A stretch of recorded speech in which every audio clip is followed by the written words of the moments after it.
Hello besties! పండగ వాతావరణము తెలియాలంటే ఇదేనండి. సంక్రాంతి అండి. పెద్ద ఫెస్టివల్ ఆంధ్ర వాళ్ళకైతే. ఎందుకంటారా?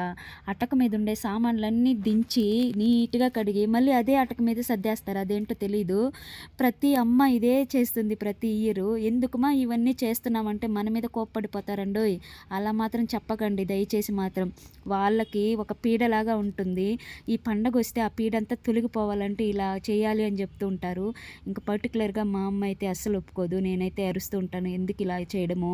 ఎప్పుడో చేసుకుంటాం గదా! వీలున్నప్పుడు అంటే అస్సలు ఒప్పుకోదండి. ఖచ్చితంగా మీరు హెల్ప్ చేసినా చేయకపోయినా నేను చేసుకుంటాను లేండి అంటది.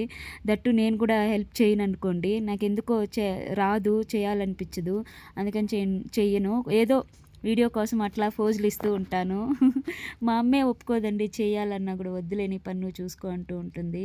నేనేదో వీడియోస్ కోసం అట్లా ఫోజ్ ఇస్తూ ఉంటాను. బట్ ప్రతి ఆడబిడ్డ తల్లికి సపోర్ట్ చేయాలండి. లేదంటే అస్సలు బాగుండదు. ఇంకా మా అమ్మ అయితే తలతర మెలిసిపోయేలాగా మంచిగా క్లీన్ చేసి నీట్‌గా మళ్ళీ అదే అటక మీద సర్దిచ్చేస్తది.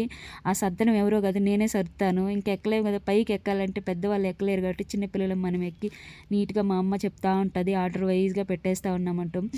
రాజు రాణిలాగా అంత మంచిగుంటదండి. పండగ వైబు స్టార్ట్ అవ్వాలంటే ఆ మాత్రం ఉండాలి గదండీ! సంక్రాంతి అంటే మన మన ఆంధ్ర వాళ్ళకి అతి ముఖ్యమైన పండగ కోస్తా రాయలసీమ వాళ్ళకి.